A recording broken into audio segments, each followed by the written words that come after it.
이제 이 신할평야의 그 신앙이라는 것은 니므롯 왕국의 신앙인데, 이것은 훗날 여호수아서에 보면 아간의 범죄를 다룰 때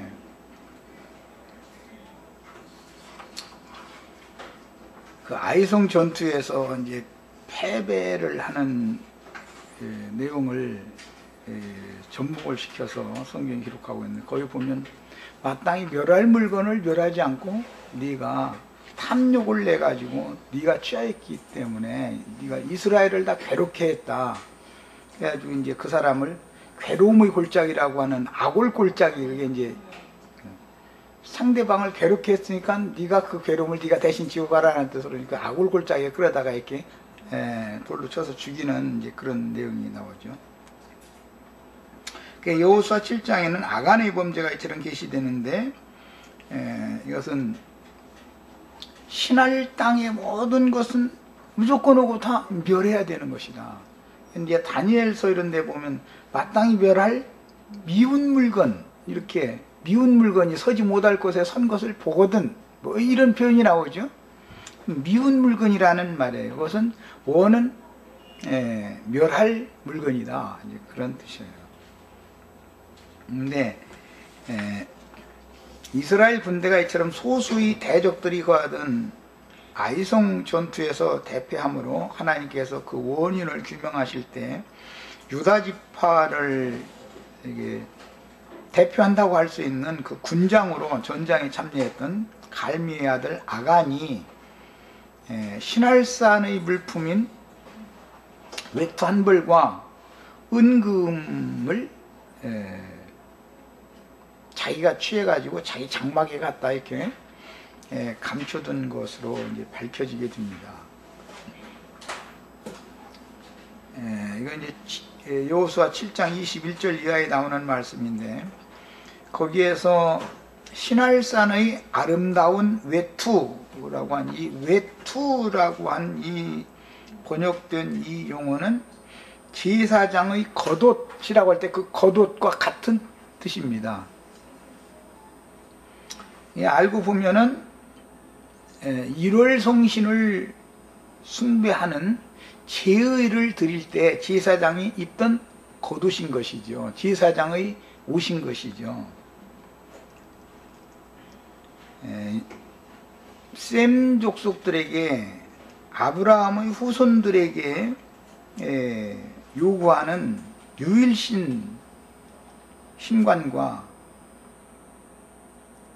가나안 족속들이 섬기던 1월 성신 삼위일체라고 하는 신이 싸우는 얘기예요. 실제는 가나안 족속을 멸한다, 이 말은 삼위일체를 믿는 자들을 멸한다, 이제 그 말과 같은 뜻인 거예요. 실제로는 유일신과 가나안 족속들의 신이 싸워서 누가 이기느냐, 지금 이 얘기를 하는 거죠, 사실은.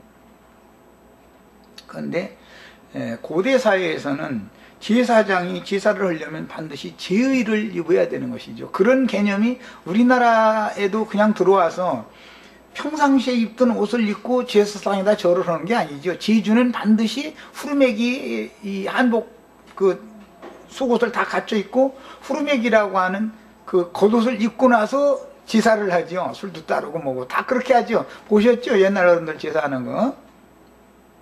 그걸 이제 제의라고 그래요. 제사 드리는데 사용하는 옷이, 입는 옷이죠.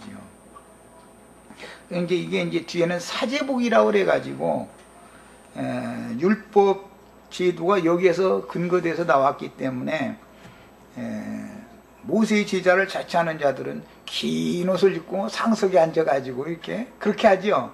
그게 이제 신부나 교황이나 이런 사람들은 아주 그 예복을 입잖아요. 긴 옷.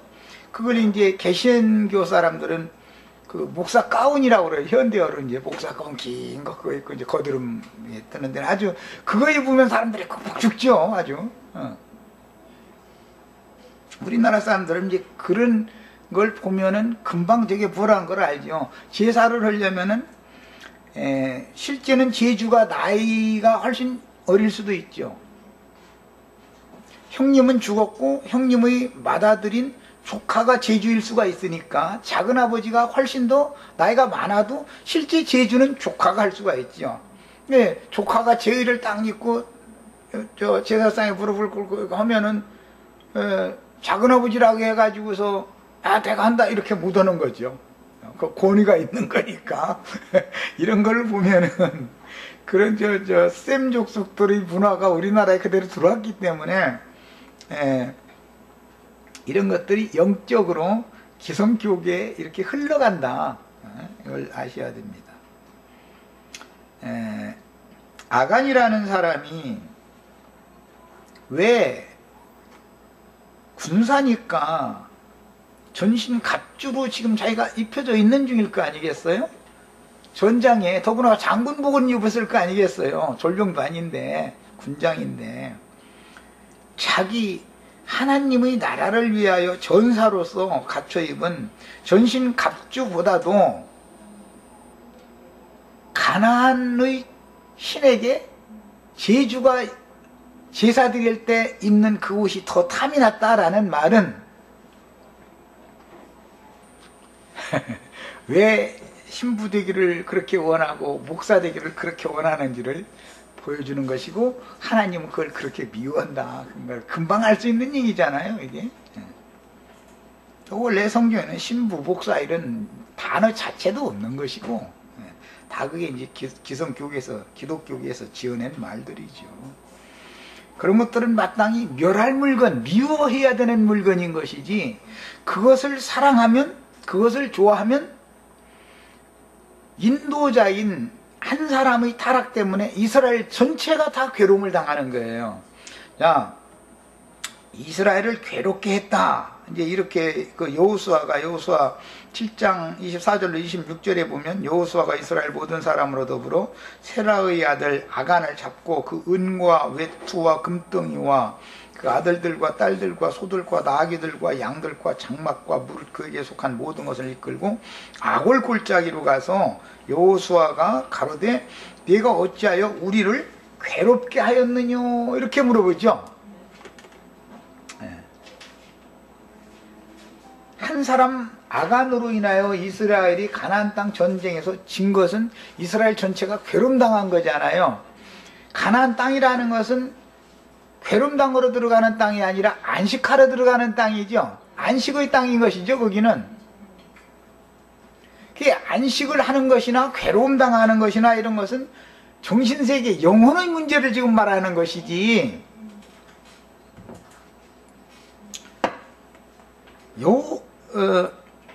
아간이 신할산의 물품을 탐내서 자기가 취한 것은 이스라엘 전체를 괴롭히는 것이다 이거예요. 그것은 하나님은 이스라엘 전체를 그 땅에 들어가서 안식을 주시려고 그 땅에 들어가 가지고 안식을 얻지 못하도록 대항하는 원수들을 다 멸해버려라, 진멸해버려라, 그런 목적으로 들어가게 한 건데, 오히려 안식은커녕 괴로움을 주는 일을 했다는 거잖아요. 여기에서 우리가 알 수 있는 것은 세상적인 욕심도 사람을 괴롭게 하죠. 사람이 번민하고 잠 못 자는 것은 세상적인 탐욕이 마음속에서 그 사람의 혼생명을 격동시키면 밤새도록 고통받지 않아요. 잠도 안 오고 또 정신도 말똥말똥해져. 또 그때는 또 이상하게 귀신한테 막 끌려다닐 때는. 그러니까 사실은 그게 괴롭당하는 거예요, 마귀에게. 하나님은 마음에 쉼을 주시려는 것이 가나안 땅 전쟁을 시키는 목적이잖아요. 그런데 쉼을 얻으려고 들어간 사람들한테 괴로움이 왔으니까, 이게 지금 성경이 역사상에 말한 것이지만 말하고자 하는 의도가 있다는 것이죠.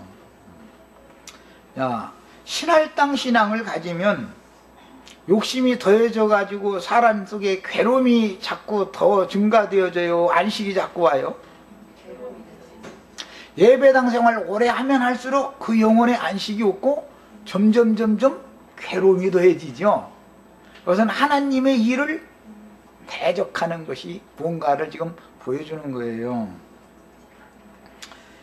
아간의 범죄는 오늘날까지도 이처럼 신부제도와 목사제도를 통해서 이어져 내려오고 있는데, 사람의 관점으로 본다면 전쟁 중에 적군이 가지고 있던 그 원수의 사제를 죽이고 그가 입던 옷한벌, 그가 가지고 있던 은금이란 게 사실은 가난 족속들이 사제니까 헌금 받아가지고 이제 쌓았던 것이지 않겠어요? 뻔한 거죠. 그것을 모획한 것이 아간의 온 가족과 거기 있는 소, 양, 뭐 가족, 어린아이 할 것 없이 싹 다 죽이는 거잖아요, 지금. 예? 그러면 하나님이 말이에요, 너무 몰인정하신 분 아니겠어요? 이스라엘 하나님이?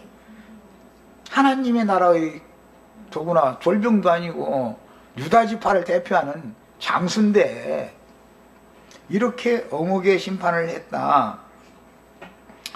이것은 사람들이 볼 때는 전쟁 중에 노획한 물품을 단순히 그냥 취한 것 뿐이에요. 그건 있을 수 있는 일이지요. 원수를 죽이고 그거 하고 있던 거 그냥 괜찮네 싶으니까 그냥 내가 가지고 온 건데 그것 때문에 아무것도 모르는 어린아이까지 그 가족을 싹 죽이고 말이에요. 뭐 더구나 또 거기다 그 사람네 재산인 양이나 뭐 소나 뭐 이런 것들까지 그냥 다 죽이고 이런 거는 좀 이상하잖아요. 그게. 성경이 말하고자 하는 의도를 우리는 이제 지금 이런 말씀을 통해서 영적으로 깨달아야 되는데 인간이 볼 때는 그게 전쟁 중에 있을 수 있는 아무것도 아닌 대수롭지 않은 문제였지만 하나님이 보시기에는 순수한 신앙을 전수해야 될 하나님의 백성들에게 마땅히 멸해야 되는 것, 미워하고 아주 바쳐서 온전히 바쳐서 멸해버려야 되는 그것을 취했다라는 것은 하나님이 이스라엘 백성들에게 요구하신 신앙을 정면에서 대적했다 그 말인 것이죠. 지금 반대로 행한 거예요. 이게 뒤에 이제 사도행전 5장에 보면 이 아간의 범죄 얘기가 아나니아와 삽비라 이야기로 이렇게 연결이 되죠. 신약성경에 보면. 아니 내 재산 가지고 헌금을 안는 것도 아니고 그 많은 재산 중에 반을 뚝 잘라서 갖다 냈는데 예를 들어서 뭐 우리 집 재산이 한 뭐 100만 원이 있다. 예를 들면 총액은 100만 원이다. 그래서 500만 원을 갖다 내버렸어. 그러면은 100만 원, 50만 원? 50만 원씩이나 갖다 냈으면 칭찬해 줘야지 죽이면 되겠어요? 그 100분의 1도 안 내는 사람도 있는데 많은 사람들은 안 내는 사람이 더 많잖아 사실은. 그런데 그 많은 재산을 갖다 헌납을 했는데 사도들이 발 앞에 갖다 뒀는데 남편 죽이더니 아내까지 죽여버린다. 그러면은 사람들의 생각하고 이게 이치 안 맞는 하나님이잖아요. 이런 것을 우리는 깨달아야 됩니다. 이것은 신할산의 제의와 은금은 이스라엘을 괴롭게 하는 요인이 되었는데 그것은 바벨의 우상숭배 신앙은 사람의 욕심을 더욱 부추김으로 안식을 잃게 되는 요인이 되는 것이다. 괴로움을 자꾸 당하게 만드는 요인이 되는 것이다 라는 것을 암시해 놓는 말이다. 예배당에 오래 다니고 예배당에서 직분받고 그러면 인간이 욕심을 버려요? 욕심이 더해요? 욕심이 속으로는 더한데 거룩한 척 해야 되니까 뭐가 필요해요? 겉옷이 반드시 그래서 필요한 거예요. 은금은 속에 감춰놓고 겉옷으로 이렇게 가려야 되잖아요. 그 만문신이라고 그래요. 세상 신을 대표하는 게 은금이잖아요. 재물신. 그 속에 그 사람을 영혼을 완전히 사로잡고 있는 거예요. 그런데 사람들이 눈에 보일 때는 어떻게 보여야 돼요? 거룩한 신앙진 사람으로 보여야 되잖아요. 안 그런 척 해야 되잖아요. 그러니까 뭐가 필요해요? 이제 겉옷으로 육체의 모든 부족하고 더러운 것들을 가려야 되잖아요. 위선이 되는 거죠. 야, 그게 나쁜 뜻이 아니고 하나님을 섬기는 행위로 가리는 것이단 말이에요. 그게 제의거든요. 이것이 제사 드리는 사람의 옷이거든요.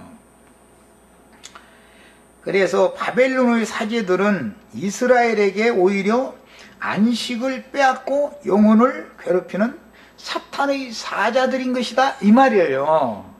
그럼 그 사탄의 사자들에게 계속 가르침을 받으면 유다지파의 군장이지만 그것을 그냥 놔두고 용납해주면 그가 유다지파를 앞으로 인도해갈 때 유다지파 사람들의 신앙을 다 변질시켜 놓겠죠.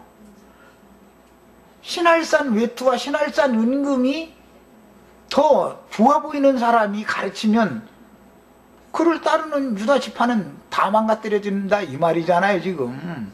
그러니까 세상적으로 말하자면 뻔때를 보이는 것이죠. 그래서 그 아간과 그 가족과 그의 재물을 전체를 싹 돌로 쳐서 아골골짝이라는 곳에서 쳐서 죽이고 돌무더기를 싹 한 거였어요. 자, 여호와께서 이처럼 극렬한 분노를 이제 그런 심판한 다음에 극렬한 분노를 그치시니 그러므로 그것 이름을 오늘까지 아골골짝이라 불렀다. 아골이라는 말은 뒤에 이제 아갈이라고 해서 참혹한 일을 당한다. 괴로움을 당한다. 영혼에 쉼이 없는 상태를 말하는 거예요. 역대상 2장 6절로 7절에 이제 이 여호수아 7장 내용이 간략하게 나오는데 세라의 아들은 시므리와 에단과 헤만과 갈골과 다라니 모두 5사람이요 갈미의 아들은 아갈이니 갈골이라고 했는데 그 실제 이름은 갈미라고 이제 또 발음을 다시 했죠. 그런데 그 아간이 아갈로 번역이 됐어요. 이것은 극심한 괴로움을 당한다는 뜻이에요. 아갈이라는 것은 아골 할 때 이 발음의 변형인 거예요. 그는 진멸시킬 물건을 범하여 이스라엘을 괴롭힌 자며 이렇게 이제 역대기에서 해석을 이렇게 해놨는데 여기서 진멸시킨다라고 번역해서 이것은 멸할 물건, 아주 바칠 물건, 온전히 바칠 것 똑같은 뜻이에요. 멸망시킨다 이런 똑같은 단어예요. 야, 우리 속에는 세상과 세상에 있는 것들을 바라보고 그것을 얻고자 하는 욕망이 다 있죠. 그것이 없으면 세상에 생존을 할 수가 없죠. 기본적으로 문제는 이 모든 것을 하늘이 주신 것을 나는 값없이 누리는 사람이다 라고 생각하는 것과 이 모든 취한 것들은 나의 노고와 수고로 내가 얻은 것이다 라고 하는 것은 신앙에서 완전히 반대 개념이 되는 것이죠. 하나님은 사람에게 뭘 요구하면 그 대가로 뭐 보상해주고 갚아주고 그런 분이 아니고 그냥 아무것도 아닌 사람들에게 그냥 무조건 주는 분이죠. 생명과 호흡과 뭐 심지어 공기와 물과 뭐 먹을 것과 마실 것과 자식과 남편과 뭐 아내와 그냥 필요한 건 다 주는 거예요. 하나님 일방적으로.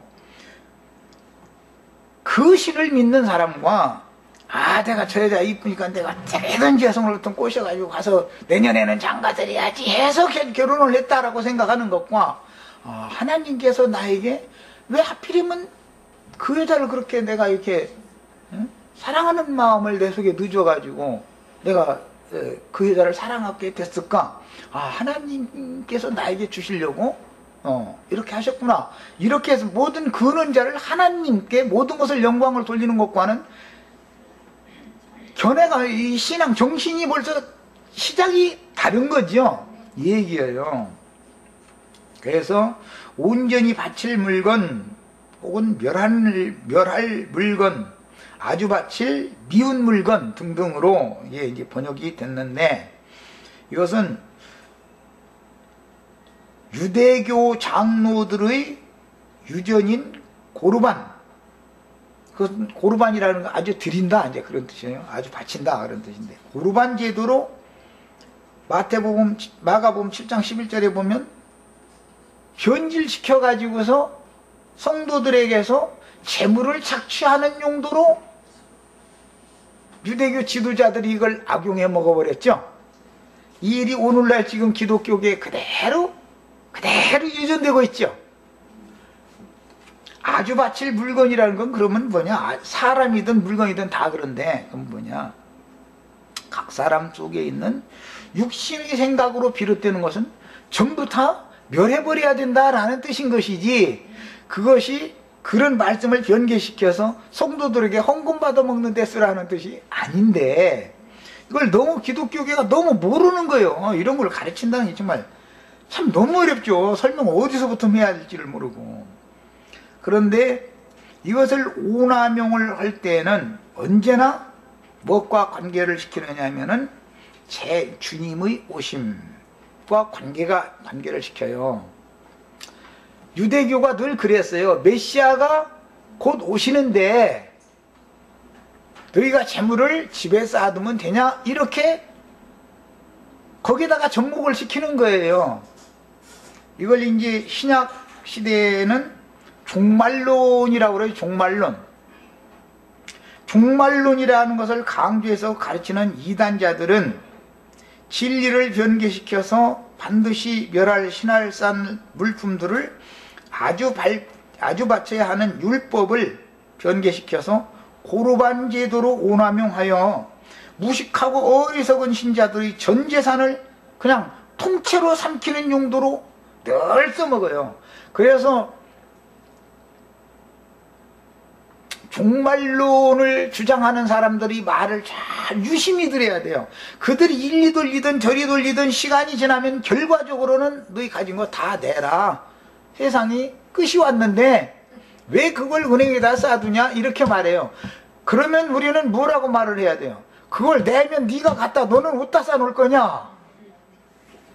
너 있는 것부터 내놔라. 이렇게 말을 해봤죠. 그런데 그렇네? 그거 지금 세상이 끝나는데 이거 집에서 쌓아놓으면 뭐래? 해가지고 갖다 내면은 그 종말론 주장하는 사람들을 나중에 뒷조사해 보면은 그 사람 통장에는 하나만 있는 게 아니라 달랐더니 그렇게 많다는 거거든요. 왜? 여차하면 튀겠다 이 말이잖아요. 벌써 계획을 다 그들은 하고 있는 거예요. 속에는. 이런 것에 속으면 안 되겠어요. 지금도 지금 종말론을 주장을 해야 사람이 보여요. 지금은. 지금 나처럼 이런 거 가르치고 창세기 가르치고 이런 거 계시록이라고 막 해가면서 막 이래야 사람이 좀 관심을 좀 갖지. 창세기 얘기하면 오지도 않아. 그 쾌쾌 먹었는 소리 이거 들으면 뭐냐 이런 식이지. 주님이 지금 다시 오시고 세상이 지금 지구가 지금 2012년도 9월달에 그냥 종말이 오는데 막 이런 얘기하면은 모여요 사람들이. 그 왜 그러는 거냐 그게. 그 사람들은 다 알고 보면은 미혹의 영에게 다 속는 거다 이거요. 미혹의 영들이라는 것이 거짓 빛이다 그러는데, 아까 내가 창세기 1장 1절 2절을 잠깐 이제 소개하다 말았는데, 1장 3절 이하에는 1장 1절과 2절의 그 길고 긴 시간, 그 시간에 있었던 것들을 회복시키는 이야기인 것이고, 1절 2절 사이에 보면 태초에 하나님이 하늘들과 땅을 창조하셨는데 땅은 공하고 혼돈하고 이렇게 넘어가죠. 하나님이 창조하신 완벽한 창조 세계가 왜 그럼 혼돈하고 어둠이 가득하고 그런 일이 왜 왔겠나. 아까 욥기 38장 내 인용했지만 해를 봉하여 뜨지 못하게 하고 해를 봉하여 빛을 발하지 못하게 하고 달을 뜨지 못하게 했다. 빛을 다 막아버렸다 이거예요. 만약에 해가 안 뜨면 온 지구에, 그리고 나서는 온 땅을 다 산을 밀어서 바다 되고 바다를 밀어서 산이 되게 해놓고 나서는 온 땅을, 하늘과 땅을 다 갖다 물로 갖다 그냥 다 덮어버렸다. 그러면은 해는 안 뜨고 달도 안 뜨는데 빛은 없고, 당연히 얼음이, 온천지가 다 얼음이 얼겠죠. 그래서 지질학자들은 공룡시대 다음에 무슨 시대가 온다고요? 빙하시대가 오는 거예요. 빙하시대. 그래서 그게 성경에 다 있는 이야기예요 사실은. 빙하시대 끝에는 이제 빛이 있으라 하셨다라는 건 뭐죠? 지각판을 막 그냥 흔들어가지고 먼지 뭐 이런 걸 막 해가지고 해를 가리게 만들었다가 다 시간이 지나면서 해가 다시 먼지 비치기 시작한다는 거잖아. 그러면은 얼음이 다 녹겠죠. 그러면 갑자기 얼으면은 살아있던 생물들이 굳어지지만 죽지 않고서 보존될 수가 있죠. 원래 창조물이 있으니까 그 다음에도 그게 회복이 되는 거예요. 언제나. 이것이 성경 이야기예요. 그런 것이지 막 원숭이가 막 변화되고 막 침팬지 됐다 그 다음에 사람 됐다 막 이런 식으로 말하면 이거는 곤란한 얘기죠. 종류가 다 다른 건데. 그러기 때문에 빛이 있으라 라는 말씀부터는 원초의 그 창조 세계를 심판하시고 나서 회복을 하시는 내용의 첫째 날이 빛이 있으라라는 거잖아요. 그럼 원래 있으라라고 할 때 없었던 걸 창조했다고 돼 있는 게 아니고 빛이 있으라니까 원래 있었었던 거잖아 그게. 그런데 빛을 발하지 않고 있다가 빛이 비춰지는 것이지요. 이런 내용을 말하는 거예요. 그러니까 성경을 이해하는 관점 자체가 기독교인들은 그냥 아담이 인류의 조상이고 뭐 아담 그러기로 말하면은 아담 6째 날 창조됐고 빛은 첫째 날이니까 5일 전에 빛이 있었고 또 넷째 날 해달 별이 또 생겼으니까는 아담 창조되기 이틀 전에 해져놓고 이제 그랬다 뭐 해석을 해야 맞는데 만약에 기독교식으로 성경을 해석을 하자면 아담 6째 날이고 넷째 날은 궁창에 큰 광명과 뭐 별들을 이제 뜨게 했다 그랬으니까 그것은 이미 빛이 있으라부터 회복이 되어져 오던 것이 완전히 이제는 가리는 역할은 하지 못하고 밝게 비출 수 있도록 회복시켜놓은 얘기를 하는 것이지 그때서 해를 만들었다 그 말이 아니잖아. 이미 욥기 38장에는 아담 세계가 있기 전에 벌써 해도 있었고 달도 있었는데 다 해는 봉해버렸고 달은 뜨지 못하게 했고 산을 빌어서 바다 되고 바다를 빌어서 산 되게 하고 뭐 이렇게 한 일이 그때 있다고 그러고 그러고서는 다 이런 걸 다 그냥 물로 쓸어버린 얘기가 이미 그때 나오는데 그때는 아담 세계가 아니잖아요. 아담 이후로 그런 것이 어디가 있어. 이게 성경을 보는 관점들이 너무 무지하다. 이게 한마디로 말해서 해가 아담보다 이틀 전에 하나님이 만들어서 궁창에다 이렇게 띄워놨다면 연날리듯이 이런 식으로 만약에 성경을 해석하는 이 기독교계에 이런 식이 되면은 그런 사람들의 사고를 계속 주입시키면 그 말이 맞은 걸로 또 모르니까 성경 어디 어떤 구절이 있는지도 또 읽어도 안 보고 그리고 욥기 38장이나 시편 78편이나 이런데 읽어보고서 73편 이런데 읽어보고서 질문하면 아이 그냥 믿어 그러지 뭐 가르쳐 주기나 하나? 이런 식이다 이게. 신할산 물품에 탐욕을 품은 지도자 한 사람으로 인하여 이스라엘은 전쟁에 대패하고 여러 사람이 전사하는 참패를 당했는데 이런 말씀에서 하나님이 보시는 관점의 신할 땅과 거기에 거하는 대적들의 우상 종교에 대한 증오심을 엿볼 수가 있으며 영적 전쟁이 무엇인지를 우리가 영적으로 영감을 통해서 알 수 있습니다. 아까의 창세기 1장과 견져서 자꾸 얘기를 하는 것은 빛을 봉해놨다가 어떤 방법으로 지금 막 큰 지각판 얘기하니까 먼지 뭐해서 그냥 온천지가 그냥 가득한 거죠. 흑암이 가득한 거죠. 뭐 질서가 안 잡힐 거 아니에요. 그때 이미 있던 빛을 있으라 하셨다는 것은 공기니 무언 이런 것들이 정화되기 시작했다 이 말이잖아.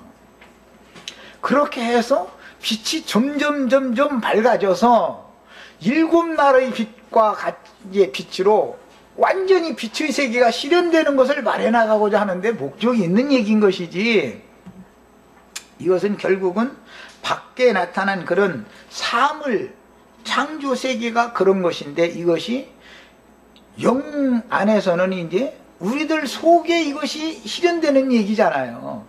이제 기본적으로는 천지 만물에 대한 이해가 내 속에가 더 우주보다 더 넓다. 내 속에 벌써 모든 것이 실현되어질 때만 그것이 내 것이고 나의 세계가 되는 것이지, 밖에 있는 지구가 멸망을 하든 해가 또 뭐 해가 어디로 뭐 저 우주 공간 어디로 한 흑점이 떨어져 나가버려서 뭐 나중에 뭐 해가 화가 나가지고 뭐 지구를 이글이글 막 끓게를 만들든, 그것은 전부 나와 상관없는 밖에 있는 얘기니까 그런 것은 하나의 표상에 지나지 않는 것이지, 그 표적을 자꾸 구하다 보면 실제를 놓친다 이거예요. 실제를. 사람의 영혼보다 더 광활하고 더 완전한 세계는 없는 거죠. 우주가 아무리 넓다 해도 사람의 영혼보다 넓을 수는 없는 거죠. 사람이 아무리 넓다 해도 그리스도의 넓으심, 하나님의 넓으심 만큼 넓을 수는 없는 거죠. 그런데도 그 하나님이 내 속에 거처를 삼으러 들어오신다라는 말은, 이게 이제 하나님이 이 사람들이 뭔 짓을 하나 내려가서 보자 했다고 그러는데, 오늘 이런 말씀을 통해서 하나님은 말씀이고 말씀이고 빛이니까 빛으로 형제 자매님들의 심령과 마음에 점점 더 밝게 임하셔야 된다라는 것에 지금 성경이 목적이 그것을 말하는 것이지, 허공창공 하늘에서 신할 땅으로 하나님이 뭐 이렇게 뿅 하고 뭐 예수님 뭐 재림한다고 뭐 힌두로만 달려가면서 뭐 하나님이 내렸다라든지, 문자대로 자면은 저 메사 지역에서 신할 땅 지역으로 이렇게 내렸다는 말인데, 하나님이 그러고 왔다는 뜻이 아니다 이거는 전혀.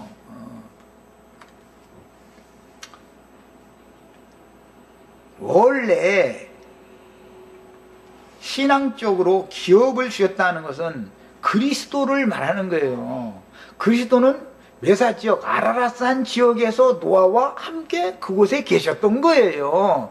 그런데 그곳에서 그리스도만 혼자 놔두고 자기네들 살 길 찾아서 신할 땅으로 간 거예요. 그런데 신할 땅에는 반드시 은금과 외투가 있는 거잖아. 이제 말하자면 이것은 다 인간의 종교성이라는 것을 드러내고자 한다 이거예요. 신할이라는 말은 이제 문자적인 뜻으로도 귀신들의 처소라는 뜻이에요. 그러니까 신할 땅에 있는 모든 물품들의 주인은 누구예요? 귀신의 왕인 바알세불의 것이지요.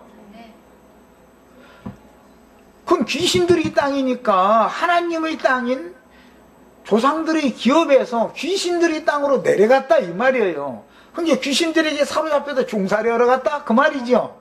그냥 귀신들이라는 건 그럼 막 어떤 사람 귀신 들렸다 해서 그랬었는데, 그럼 귀신들이라는 게 어디에 있느냐 하면 모든 사람들이 마음에 있는 거잖아요.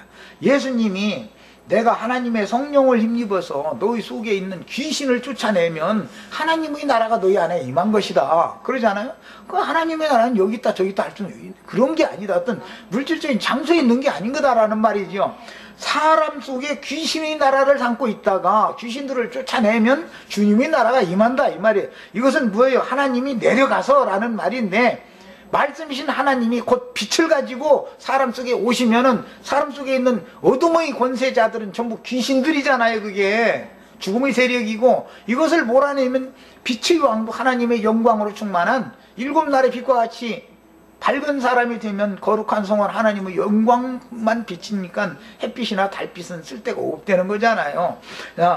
성경이 말하는 어떤 성경의 구원사의 어떤 맥의 흐름을 알려면 이게 근원이 어디에서 시작된다는 걸 알아야 된다 이거예요. 막 우리가 내려가서 막 하자 그랬다고 해가지고 막 기독교계 사람들 유명한 설교자들 설교한 소리 들어보세요. 이거 보라고 예수님이 이게 재림하실 것에 대한 예표라고 말이야. 예수님 오실 때는 막 흰두루마기 입고 막 나팔 부는 천사들을 앞세워서 막 이렇게 올 거라고 말이에요. 그날 바라보라고 말이에요. 그날을 소망 삼아. 이게 종말론자 세대주의자들이거든요. 그런데 우리에게는 이미 아브라함의 믿음의 자취를 쫓는 아브라함, 이삭, 야곱의 믿음을 따르는 우리들에게는 주님이 이미 오셨죠. 신할 땅 바벨에서 그 아버지 데라와 함께 우상을 숭배하고 있었을 때 영광의 하나님이 아브라함에게 임하여 나타났단 말이야. 모든 사람들은 지금 어둠이 충만하고 아브라함 한 사람에게만 하나님의 영광이라는 빛인데, 생명의 빛이 아브라함에게 비춰졌다 이 말이잖아요. 이것이 구원사다. 지금 바벨 얘기를 한 다음에 아브라함 족속의 이야기로 이렇게 이어갈 때는 말하고자 하는 의도가 있는 거다. 그러므로 우리는 성경을 이해할 때 하나님이 내려오신다라는 것은 구만리장천에 있는 어떤 신이 허공에서 땅으로 내려오고 이런 얘기를 하는 게 아니라 하나님의 영광, 하나님의 말씀의 빛을 가지고 사람의 내면 속에 찾아오시는 것을 말하는 것이다 이 말이에요. 이게 내려오신 거예요. 오늘 우리 형제 자매님들에게 내 안에는 이미 내려오셨다고 이렇게 하셔요. 예수님 이미 내 안에 내려오셨다고, 당신들은 아직도 안 오셨느냐고 이렇게 자신 있게 얘기할 수 있으셔야 되겠어요. 한 분 하나님이시면 성령이 내 속에 오셨죠. 성령이, 하나님 원래가 성령이잖아. 성령이 오셨다는 건 하나님 신이 왔다 이 말이죠. 그런데 구약 백성들에게는 성신이 임할 수 없었던 것은 그들의 속에 죄의 담이라고 하는 육적 자아가 이렇게 가려져 있기 때문에 빛이 거기를 투과를 못하니까 하나님을 그들이 받아들일 수 없었기 때문에 하나님이 안 오셨고 늘 하나님과 자신들은 분리되어 있었다 이 말이에요. 그러나 한 사람 아브라함에게는 바벨의 신앙이 이게 이상한데 언어를 헛고 바벨을 무너뜨리고 그럴 때 계시가 왔다 그 말이겠죠. 자기 아버지 데라가 지금 제사장 노릇을 하지만 아버지가 섬기는 하나님이 좀 이상한데 하고 깨워서 시작하더니 아브라함에게는 계시가 임한 거 아니야. 하나님의 영광 빛이 온 거 아니야. 이 얘기단 말이야. 오늘 우리 형제 자매님들에게 내가 말하고자 하는 의도를 반드시 깨달아 주셔야 되겠어요. 말씀이 빛이고 말씀을 깨닫게 해주는 것이 하나님이 사람에게 임하시는 거죠.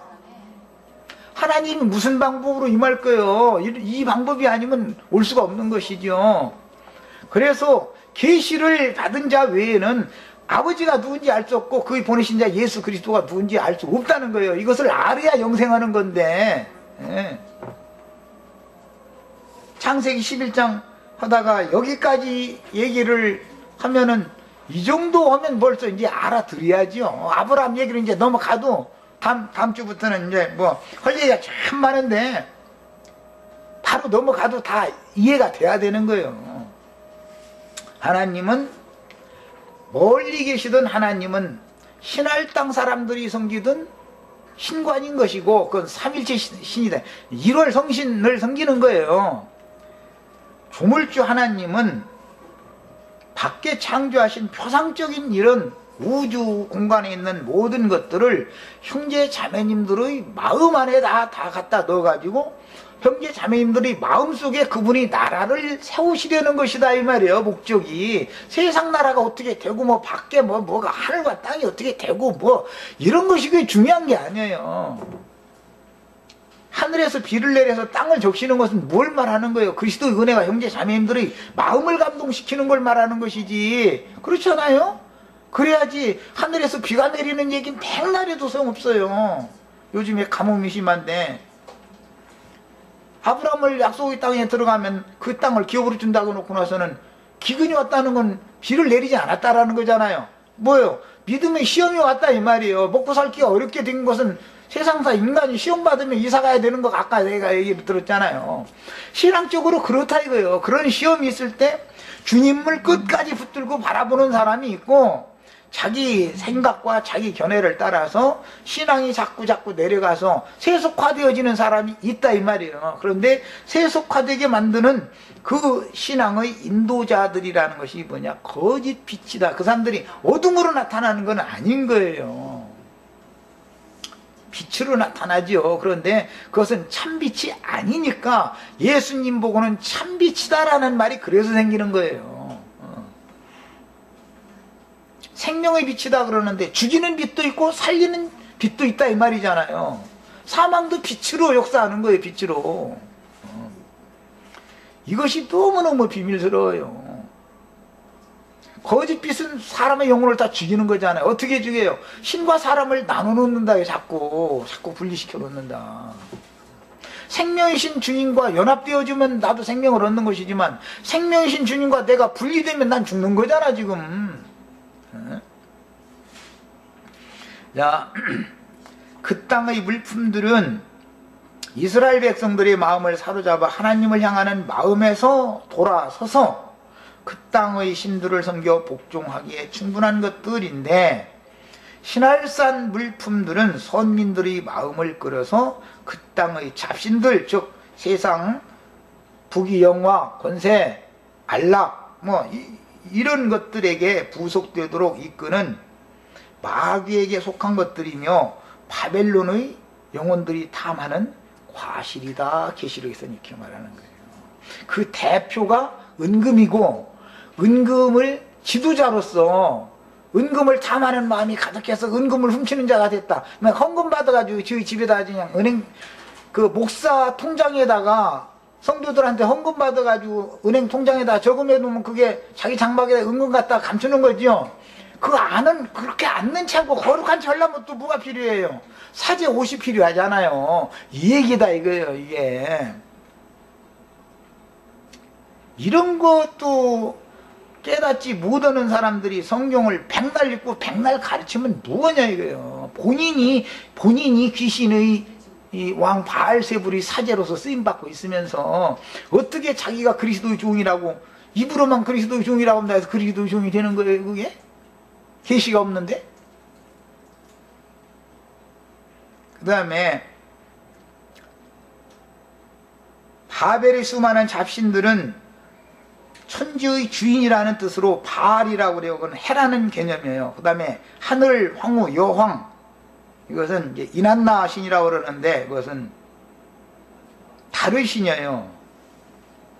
그것은 이제 뒤에 이제 그 이시타르라고 되고, 바벨론에서는 아세라라고 그러죠. 이건 전부 둘 다 음행하는 신이에요. 태양과 달이 인력과 달력이라는 말 아시죠? 지난번에 내가 설명했었어요. 지금은 해가 가장 긴 철이 왔죠. 그러면 해가 밝을 때 달이 빛을 발할 수 없잖아요. 더 밝은 빛이니까. 그러나 동지쯤 되면은 해는 그냥 잠깐 떴나 싶으면 그냥 어두워져 버리죠. 달의 세상이 길어지는 거예요. 그럼 둘이 죽었다 부활했다 죽었다 부활했다 이렇게 믿는 거예요. 해와 달이 교차적으로 부활된 이제 기운을 잃는 거, 이제 이것은 좀 자매님들한테는 안 올 소리지만은 니무롯의 어머니 세미라메스의 신관이라는 것은 달이 끌어당기는, 해를 끌어당기는 힘이 있어가지고 해가 막 달한테 막 빨려 들어가가지고서 사람을 밤새도록 하고 나면 기진맥진해가지고 이제 죽는 거예요. 이제 이렇게 믿는 거예요. 그럼 막 이제 달은 막 기운이, 달이 차오른다 이러죠. 그럼 뭐 임신하면 배가 차오른다 그러죠. 이거 별 얘기다 하네. 이게 이제 그게 밥에 신할당한 신을 섬기는 얘기 때문에 이런 걸 알아야 돼. 기본적으로 그런 신관이 어디서 오는지. 로마교의 성모 마리아상, 어느 성당에 그 마리아상의 그 발이 얼마나 사람들이 가서 막 사모하는 마음으로 만졌는지 다 흩다잖아요. 반들반들하게 아주. 그런 신관이 어디서 왔는지를 알아야 돼. 이게 신할 땅 가나안 족속들의 신관이다 이거예요. 그러나 하나님의 말씀은 조물주 신께서 형제 자매님들과 연애하러 오는 이야기를 하는 것이지 해가 달과 연애하는 이야기를 하는 게 아니다 이 말이요. 그 조물주 신, 만유의 조물주이신 신이 내 안에 오셔서 나와 하나가 되고, 나는 주와 하나가 되고 주님은 나와 하나가 되고, 이것이 참 신앙인 것인데, 하나님은 구말리 양산 멀리 계시고 해와 달만 그냥 만났다 헤어졌다 만났다 헤어졌다 그냥 그 유난나씨는 그냥 해를 잡아당기는 능력이 얼마나 강한지 그냥. 그래서 동짓날만 되면은 12월 25일 날 크리스마스다 하고 정한 것이 다 거기에서 오는 거예요. 그게 동지제 날인 거예요. 이 가나안 족속들의 여신이 행복한 날에 그날 그게 이런 것을 기본적으로 아셔야 돼요. 뭐 시간이 됐으면 여기까지 하고 이제 이 바벨론에 관한 이제 다음 말씀을 좀 이제 더 말씀을 이제 나누도록 우선은 다음 주를 위해서 우리 형제 자매님들은 예레미야 50장 51장하고 베드로서 5장 그 말밑 부분에 바벨론에 있는 너희 자매된 원문대로 내 직역해드려요. 지금 너희 자매된 여자가 너희에게 무난한다 이렇게 돼 있는데 그 베드로전서 5장 22절이든가 거기 보면 바벨론에 있는 교회가 너희에게 무난한다 이렇게 돼 있잖아요. 그럼 원문은 바벨론에 있는 너희 자매된 교회가 자매된 여자가 너희에게 너희라는 거는 베드로서는 이방 땅에 흩음을 당한 히브리인들에게 보내는 편지니까 이방 땅 흩음당한 히브리인들 보고 뭐라고 그러죠? 디아스포라라고 그래요. 디아스포라에게 로마에서 소아시아 지역에 특히 흩어져 있는 로마 제국 여러 곳에 흩어져 있는 디아스포라에게 편지를 보낼 때 바벨론에 있는 여자가 너에게 무난한다 이렇게 편지를 했어요. 그러니까 그런 내용을 읽고 계시록 이제 17장 18장을 이렇게 연결해서 숙제를 지금 미리 드리는 거예요. 그래야 나도 이게 창세기 11장 말씀을 빨리 맞춰야 이제 12장으로 들어가니까 숙제를 다 해서 많이 읽으시기를 바래요. 예레미야 50장 51장 그 다음에 베드로전서 5장 그 다음에 계시록 17장 18장 이것을 꼭 숙제로 읽으시기를 바랍니다. 자, 우선 숙제를 드리고 이제 오늘 집회는 마칩니다. 주 예수여